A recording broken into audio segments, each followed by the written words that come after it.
بزرگوں اور دوستوں، السلام علیکم ورحمۃ اللہ وبرکاتہ۔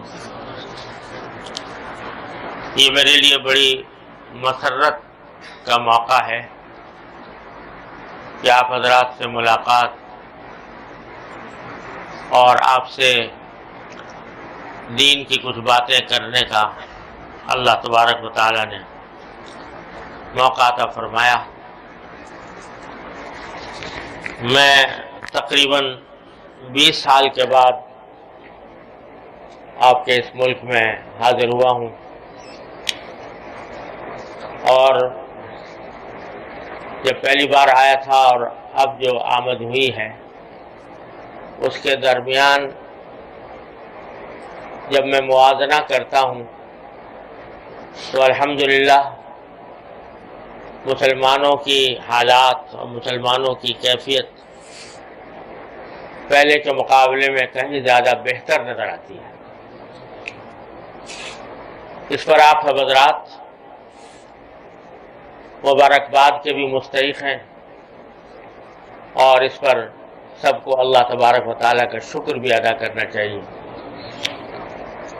آپ حضرات نے اپنی دینی شخصیت اور دینی تشخص کو برقرار رکھنے کے لیے، اس کے تحفظ کے لیے جو کوششیں کی ہیں، اللہ تبارک و تعالیٰ اپنے فضل و کرم سے انہیں قبول بھی فرمائیں، ان کو باعث اجر بھی بنائیں اور ان میں مزید ترقی عطا فرمائیں۔ مولانا ارشد صاحب نے میرے بارے میں جو کچھ عرض کیا یہ ان کا حسن ظن ہے۔ حضرت امام اوزاعی رحمۃ اللہ علیہ سے منقول ہے کہ جب کوئی ان کی تعریف کی بات کرتا تھا تو وہ دل ہی دل میں اللہ تبارک و تعالیٰ سے یہ دعا کیا کرتے تھے کہ اللہ آپ کا فضل ہے کہ ان کے اوپر میری اچھائیاں ظاہر فرمائیں، میری برائیوں سے یہ لوگ بے خبر ہیں، اس وجہ سے میری تعریف میں رطب اللسان ہے، لیکن آپ جانتے ہیں تو یا اللہ جو باتیں یہ لوگ نہیں جانتے میں آپ سے ان کی مغفرت مانگتا ہوں، اور جو باتیں انہوں نے بیان کی ہیں اس کے لیے دعا کرتا ہوں کہ یا اللہ میرے حق میں اس کو سچا کر دے۔ تو یہی دعا میں بھی کرتا ہوں، اللہ تبارک و تعالیٰ اپنے فضل و کرم سے اپنی رحمت سے زندگی کے لمحات کو اپنے رضا کے مطابق بنا لے اور اسی کی رضا کے مطابق جینے اور مرنے کی توفیق عطا فرمائے۔ الحمدللہ مسلمانوں کا مجمع ہے، دین کی بات کرنے کی دعوت دی گئی ہے۔ دین کے اتنے پہلو ہیں، اتنے بے شمار پہلو ہیں کہ انسان گفتگو میں کس کو اختیار کرے کس کو چھوڑے، خاص طور پر جب کہ وقت بھی محدود ہو اور بولنے والا بڑھاپے میں قدم رکھ رہا ہو۔ اس لیے میں نے اس وقت ایک آیت تلاوت کی ہے اور اسی کی تھوڑی سی تشریح کرنا چاہتا ہوں۔ اللہ تبارک و تعالیٰ اپنے فضل و کرم سے اسے میرے لیے بھی آپ حضرات کے لیے بھی نافع اور مفید بنا دیں۔ ایک معمول اپنا عرض کرتا ہوں کہ جب کہیں کوئی بات بیان کرنے کی نوبت آتی ہے تو اپنے جوانی کے وقت سے اس کشمکش میں رہتا ہوں کہ کچھ پہلے سے سوچ لوں کہ کیا کہنا ہے۔ جتنا سوچنا چاہتا ہوں ذہن نہیں چلتا، یہاں تک کہ جب خطبہ پڑھتا ہوں جو ابھی میں نے پڑھا ہے، بعض اوقات اس وقت تک بھی ذہن میں یہ بات نہیں ہوتی کہ مجھے کیا کہنا ہے، لیکن یہ دعا کر لیتا ہوں اللہ تعالیٰ سے کہ یا اللہ میری تو سمجھ میں کچھ آتا نہیں ہے، نہ میرے پاس علم ہے، نہ میرے پاس عمل ہے، نہ میری زبان میں تاثیر ہے، آپ اپنے فضل و کرم سے وہ بات دل میں ڈال دیجئے جو میرے حق میں بھی فائدہ مند ہو، سننے والوں کے حق میں بھی فائدہ مند۔ تو نتیجہ یہ کہ میں آپ سے سچ کہتا ہوں کہ بعض اوقات خطبہ پورا کرنے تک موضوع ذہن میں نہیں ہوتا، لیکن اس کے بعد اللہ تعالیٰ کوئی بات دل میں ڈال دیتے ہیں، اس سے بات چل پڑتی ہے اور اس کے نتیجے میں کچھ فائدہ بھی ہو جاتا ہے۔ بعض اوقات لوگ پہلے سے عنوانات متعین کرتے ہیں، فلاں عنوان پر بات کرنی ہے، بعض اوقات فرمائشیں ہوتی ہیں کہ فلاں بات بھی کہہ دینا، یہ ساری فرمائشیں اور یہ عنوانات جو ہیں یہ ہوا میں اڑ جاتے ہیں، اور جو اللہ تعالیٰ دل میں ڈال دیتے ہیں تو وہ بات کہنے بس وہ کہہ دیتا ہوں۔ نہ خطابت مقصود ہے، نہ تقریر کرنا مقصود ہے، نہ مقرر کہلانا مقصود ہے، نہ یہ سننا مقصود ہے کہ واہ واہ بہت اچھی تقریر کی۔ مقصود یہ ہے کہ دین کے نام پر بیٹھے ہیں تو کچھ دین کا فائدہ ہمیں ہو، اس کے لیے دعا کر لیتا ہوں۔ تو اسی دعا کے نتیجے میں یہ آیت کریمہ میرے ذہن میں آئی جو میں نے آپ کے سامنے پڑھی، اور یہ عجیب و غریب، یہ تو قرآن کریم سارا ہی اول سے لے کے آخر تک عجیب و غریب ہدایات پر مشتمل ہے، لیکن یہ ہماری نفسیات کو پہچان کر اللہ تبارک و تعالیٰ نے اس مختصر سی آیت میں ایک عظیم ہدایت دی ہے جو اکثر و بیشتر ہم بھولے ہوئے ہوتے ہیں۔ اس کا پس منظر میں یہ عرض کروں کہ آج ہم جب کسی مجلس میں بیٹھتے ہیں، 4 آدمی بھی جمع ہوتے ہیں، تو عام طور سے مسلمانوں کے برے حالات کا ذکر آتا ہے۔ مسلمان خراب ہو گئے، مسلمان بگڑ گئے، ان میں فساد آ گیا، ان کے حالات اتنے خراب ہو گئے کہ دوسرے لوگ دیکھ کر اس سے بجائے راغب ہونے کے نفرت کرتے ہیں، اور یہاں ہر ملک میں اس کے لحاظ سے مسلمانوں کی جو خرابیاں ہیں وہ بیان ہوتی ہیں۔ امانت نہیں رہی، دیانت نہیں رہی، اخلاق صحیح نہیں رہے، ہمارے ملکوں میں رونا رویا جاتا ہے، کرپشن ہو گیا، بدعنوانیاں ہوتی ہیں۔ یہ تذکرہ ہوتا ہے کہ نہیں؟ شاید کوئی مجلس سے خالی نہ ہوتی، لیکن یہ تذکرہ تو ہوتا ہے کہ دوسرے بگڑ گئے۔ کبھی اس پر بھی ہم نے سوچا کہ ہم کتنے بگڑے، ہمارے اندر کیا خرابی ہے، ہمارے اندر کیا عیب ہے؟ سارے عیب دوسروں میں نظر آتے ہیں، ساری خرابیاں دوسروں کی نظر آتی ہیں۔ اپنا جائزہ لینے، اپنے گریبان میں منہ ڈالنے اور اپنی اصلاح کی فکر کرنے کا معاملہ بہت شاذ و نادر ہی ہوگا کسی اللہ کے بندے کا۔ کوئی آدمی ایسا آپ کو نظر آیا ہو کہ وہ رات کو بیٹھ کر یہ سوچتا ہو کہ صبح سے لے کر شام تک میں نے جو زندگی گزاری اس میں کیا گناہ کیے، کیا میں نے غلطیاں کی، اور ان غلطیوں اور گناہوں سے آئندہ بچنے کا کیا راستہ ہے؟ یہ کبھی سوچا؟ بہت کم لوگ۔ قرآن کریم نے یہاں جو آیت میں نے پڑھی ہے اس نے عجیب انداز سے بات فرمائی ہے۔ یا ایھا الذین آمنو، اے ایمان والو، علیکم انفسکم، تمہیں چاہیے کہ اپنی خبر لو۔ علیکم انفسکم، اپنی خبر لو۔ لا یضرکم من ضل اذا اہتدیتم، اگر تم ہدایت پر آ گئے تو جو گمراہی کی طرف جا رہے ہیں وہ تمہیں کوئی نقصان نہیں پہنچا سکتے۔ لا یضرکم من ضل، جو گمراہی پر جا رہے ہیں وہ تمہیں نقصان نہیں پہنچا سکتے بشرطے کہ اذا اہتدیتم، تم ہدایت پر ہو۔ رہا یہ کہ بھئی دوسرے کیا کر رہے ہیں، تو الی اللہ مرجعکم جمیعا، تم سب لوٹ کے اللہ ہی کی طرف جاؤ گے۔ فَيُنَبِّئُكُم بِمَا كُنتُمْ تَعْمَلُونَ، وہاں اللہ تعالیٰ سب کا چٹھا بتا دے گا کہ تم دنیا میں کیا کرتے رہے تھے۔ دوسروں کی خرابیاں بے شک بیان کرتے تھے، لیکن تم نے کبھی اپنے اوپر بھی غور کیا کہ نہیں؟ اپنی خبر لو۔ اور یہ اسی آیت کریمہ کی تفسیر میں روایات میں آتا ہے کہ حضور نبی کریم سرور دو عالم صلی اللہ علیہ وسلم نے ایک عجیب نسخہ بتایا۔ پہلے تو پیشین گوئی فرمائی کہ ایک زمانہ ایسا آنے والا ہے تو اس نے فرمایا کہ اذا رأیتم دنیا مؤثرتن، چار چیزیں بیان فرمائیں، چار چیزیں ہونے والی ہیں.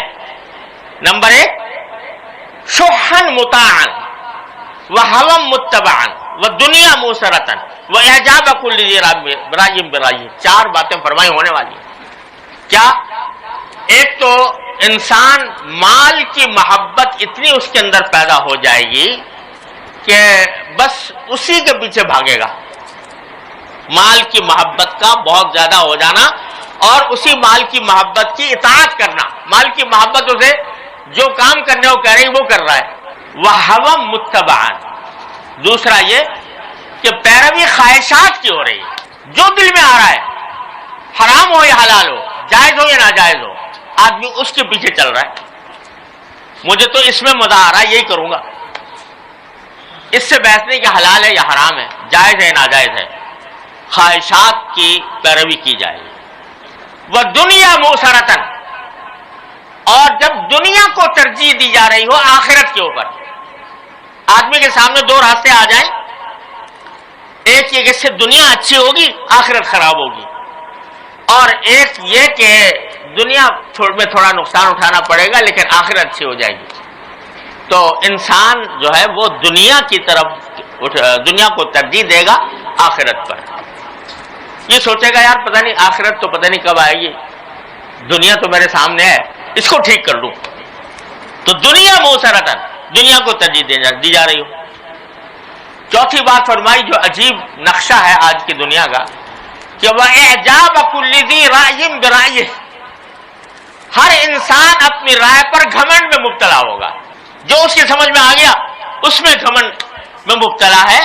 دوسرے کی بات سننے کو تیار نہیں، سمجھتا ہے میں عقل کل ہوں، جو میں سمجھتا ہوں وہ کوئی دوسرا نہیں سمجھتا.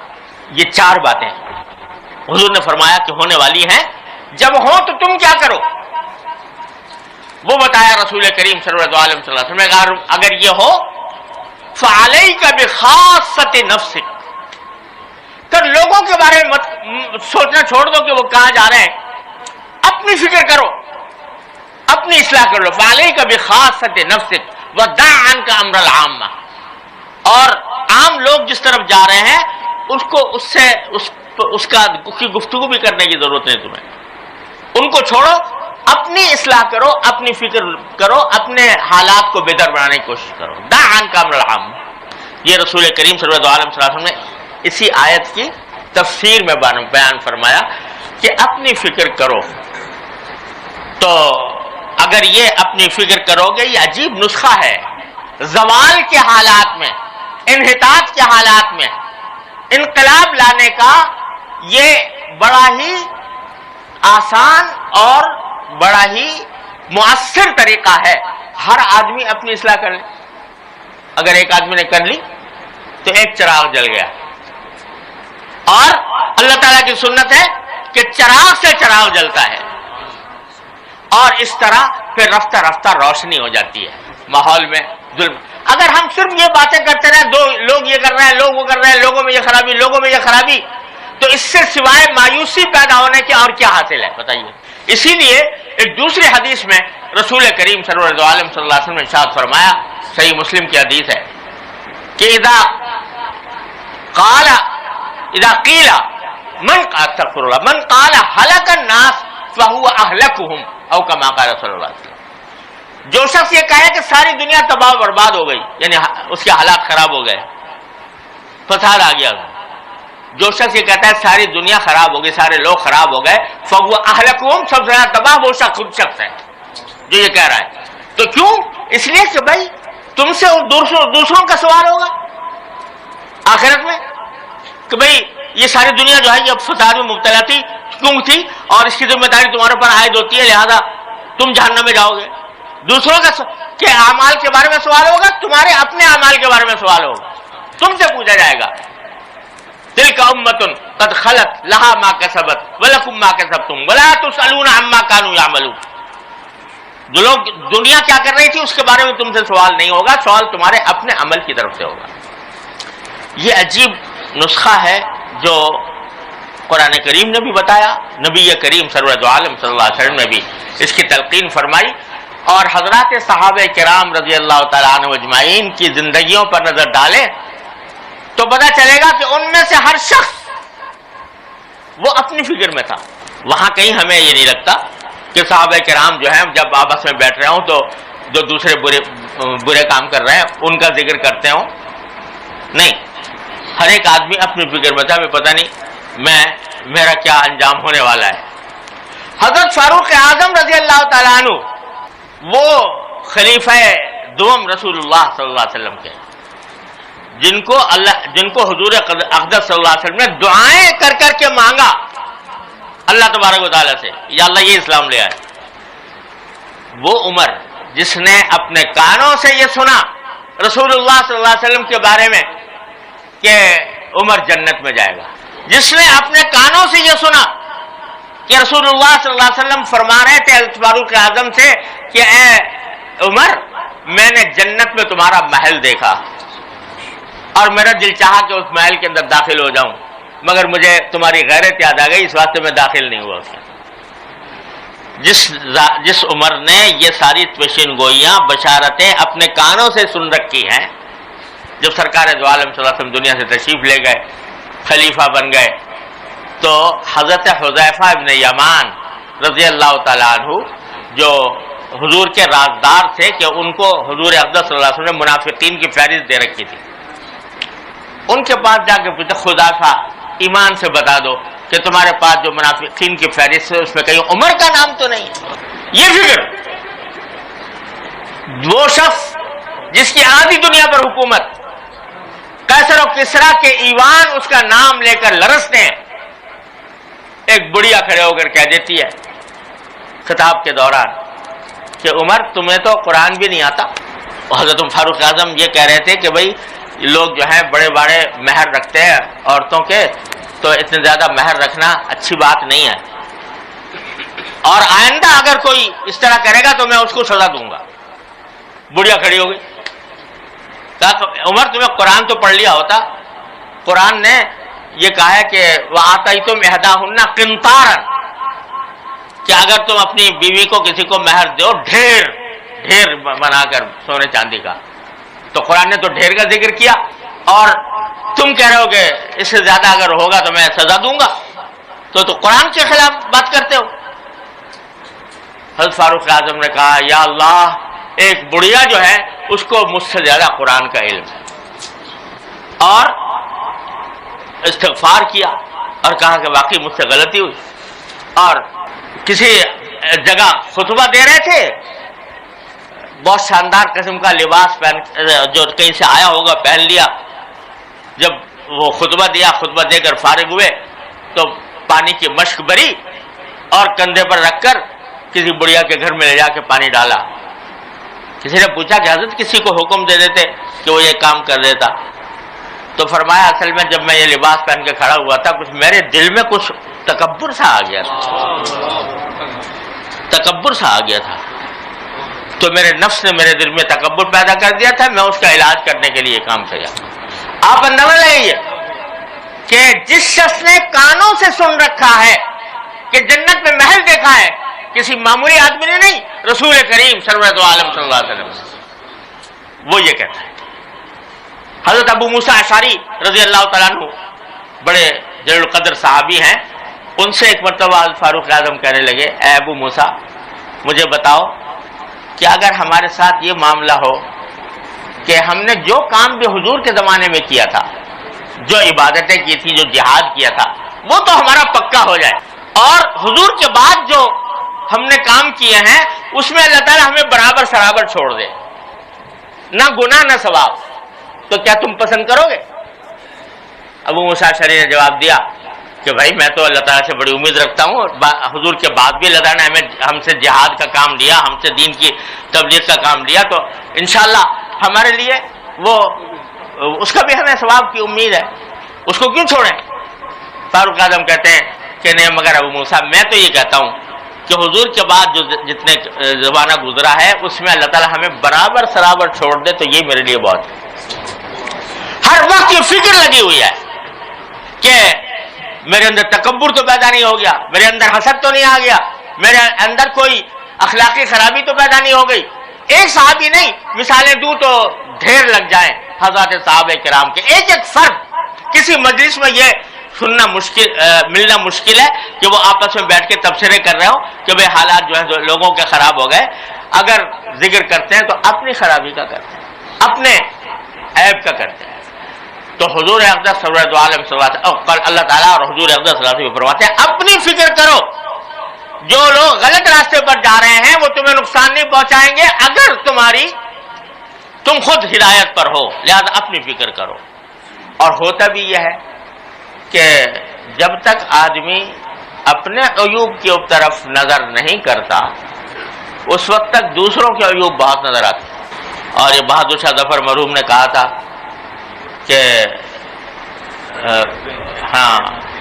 تھے جو اپنی برائی سے بے خبر, رہے اوروں کے ڈھونڈتے عیب و ہنر, پڑی اپنی برائی پر جو نظر تو نگاہ میں کوئی برا نہ رہا. تو یہ جائزہ, خود احتسابی, اپنا خود احتساب کرنا, یہ دعوت ہے قرآن کریم کی. آج ہم لوگوں کی خرابی یہ ہے کہ اصلاحی تنظیمیں, اصلاحی جماعتیں اگر گنو تو گنتی سے اوپر ہے, لیکن معاشرے پر ان کے اثرات بہت کم ہیں. اس کی وجہ یہ ہے کہ ہم نے یہ تصور کر رکھا, میں اگر اصلاح کا جھنڈا لے کے کھڑا ہوتا ہوں تو میں یہ سمجھتا ہوں دوسروں کی اصلاح کرنی ہے, اصلاح کا آغاز دوسروں سے ہوگا, اپنی برائی سے بے خبر ہو جاتا. نتیجہ یہ کہ میری آواز میں کوئی تاثیر نہیں ہوتی, میرے پیغام میں کوئی اثر نہیں ہوتا, دل سے نہیں نکلتا.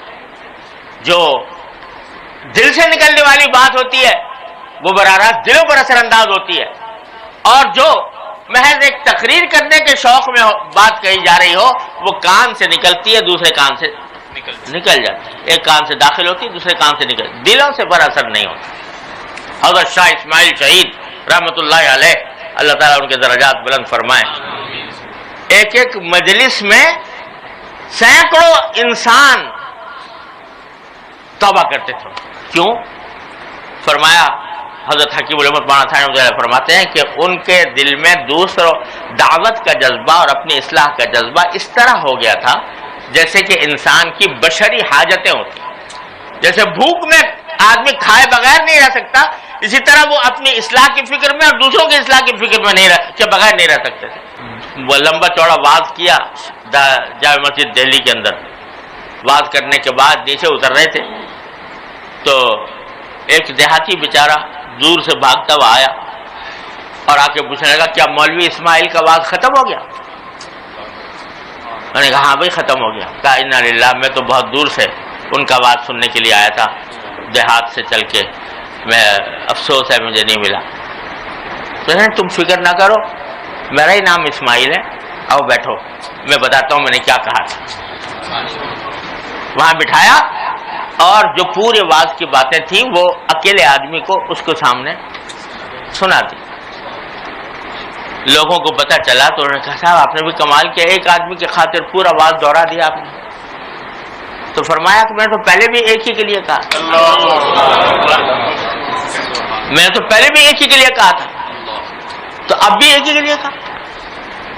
دل میں تو یہ لگن لگی ہوئی ہے کسی طرح میں جب اللہ تبارک و تعالیٰ کے سامنے پہنچوں تو یہ کہہ سکوں کہ معذرتاً الی ربکم, کہ میں اپنے پروردگار کے سامنے یہ کہہ سکوں کہ میں نے جو کچھ میرے بس میں تھا وہ کر لیا تھا. تو یہ جذبہ ہے در حقیقت کہ اگر ہمیں اپنی فکر پڑ جائے, جب اپنی فکر, اب اگر ہم جیسی ہماری حالت ہے کہ اپنی فکر تو ہے نہیں, دوسروں کے بیماریوں کی طرف توجہ ہے, تو اس کی مثال ایسی ہے جیسے ایک آدمی جو ہے وہ خود بیمار ہو اور اپنی بیماری کی تو فکر نہ کرے اور دوسروں کی بیماریوں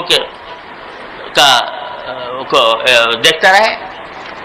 تو یہ جب آدمی یہ سمجھ لے کہ جو بھی خرابی ہے وہ میری بیماری ہے اور اس کا علاج ضروری ہے, یہ فکر پیدا اللہ تعالی ہمارے دلوں میں کر دے. اس کا راستہ کیا ہے؟ کس طرح یہ فکر پیدا ہو؟ تو جب قرآن نے کہا ہے کہ اپنی خبر لو، تو بھائی رات کو سونے سے پہلے اگر ہم میں سے ہر شخص اس بات کا جائزہ لے کہ صبح جب ہوئی تھی اور صبح سے لے کر اب تک جو وقت گزرا ہے، اس نے میری زندگی کا ایک دن کم کر دیا. یہ زندگی جو ہے نا، اس کا ایک ایک لمحہ بڑا قیمتی ہے. یہ پتہ نہیں کب ختم ہو جائے. جو کچھ اللہ تبارک و تعالیٰ نے ہمیں زندگی دی ہے وہ اس لیے دی ہے تاکہ آخرت کے لیے وہ سرمایہ بن سکے. وہ سرمایہ دن بدن گھٹ رہا ہے. تو ہر روز رات کو بیٹھ کر اس کا جائزہ ہم لے لیا کریں کہ صبح سے لے کر جو وقت آیا تھا تو اس میں دیکھوں کیا میری عبادتیں کیسی ہوئیں، اس میں کمی کوتاہی تو نہیں ہوئی، میرے معاملات یعنی خرید و فروخت کے معاملات، روزی کمانے کے معاملات وہ کیسے ہوئے، حلال ہوئے کہ حرام ہوئے، اس میں کوئی عنصر حرام کا تو نہیں شامل ہوا. میرے اخلاق، لوگوں کے ساتھ برتاؤ، معاشرت، اس میں میری ذات سے کسی کو تکلیف تو نہیں پہنچی، اور میرے دل میں تکبر، حسد، ریاکاری، نام و نمود، یہ بیماریاں تو نہیں پیدا ہوئی. اس کا جائزہ لے، اور جائزہ لے کر پھر اس بات کا عزم کرے کہ آئندہ میں اپنی ان بیماریوں سے اپنے آپ کو پاک کرنے کی کوشش کروں گا.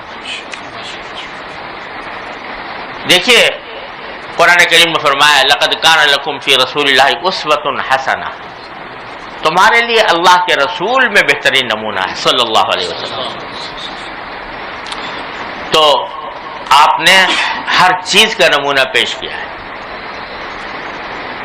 عبادات کا بھی، تجارت کا بھی، زراعت کا بھی.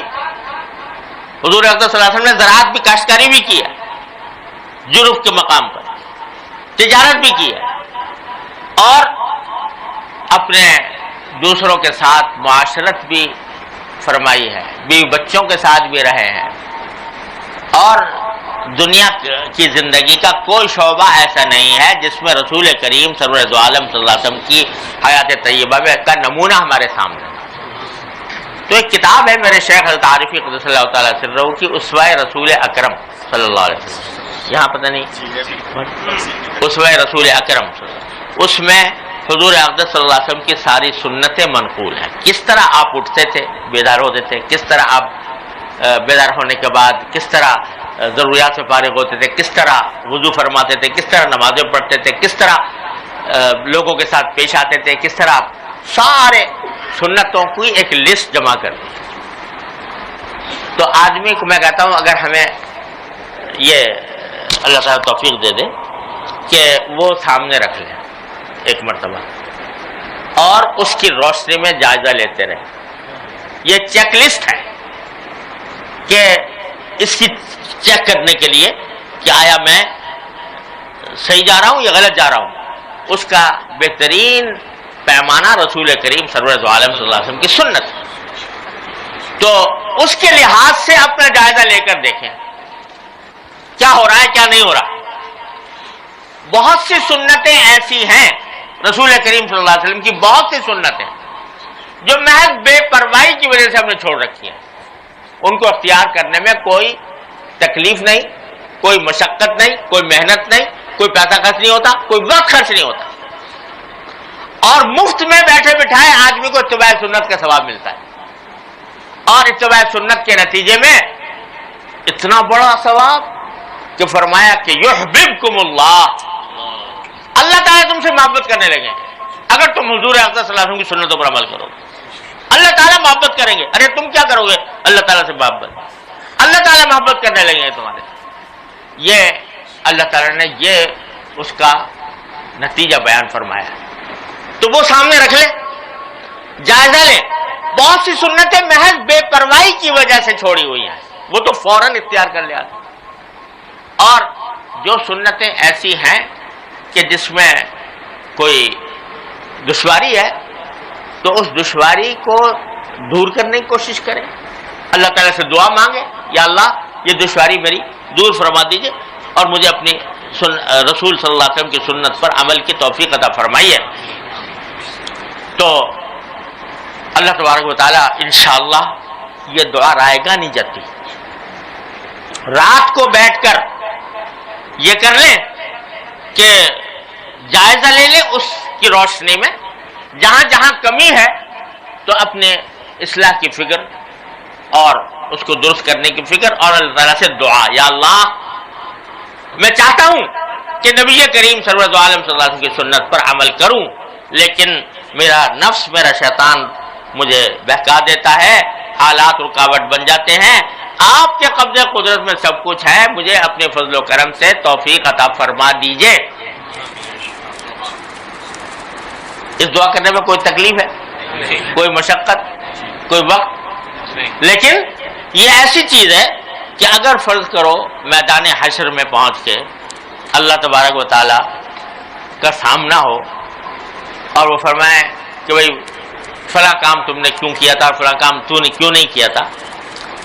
آپ اگر یہ کہیں کہ جی ماحول ایسا خراب تھا اور جو ہے زمانہ ایسا آ گیا تھا، اس میں چلنا مشکل تھا، اگر اللہ تعالیٰ اس کے جواب میں یہ فرمایا کہ پھر مجھ سے کیوں نہیں مانگا تم نے؟ میں نے قرآن میں کہا ہے ان اللہ علی کل شیء قدیر، اللہ تعالیٰ ہر چیز پر قادر ہے. کیا میں دل بدلنے پر قادر نہیں تھا؟ کیا میں رکاوٹیں دور کرنے پر قادر نہیں تھا؟ مجھ سے کیوں نہیں مانگا؟ کم از کم یہ تو کیسے ہو، یا اللہ مانگا تھا.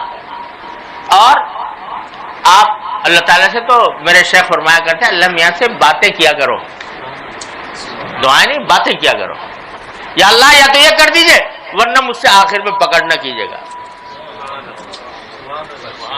یا اللہ یہ مجھے توفیق دے دیجئے اور فلاں گناہ سے مجھے بچا لیجئے ورنہ میری پکڑ نہ کیجیے گا وہاں، میں آپ کے حوالے کر رہا ہوں اپنے آپ.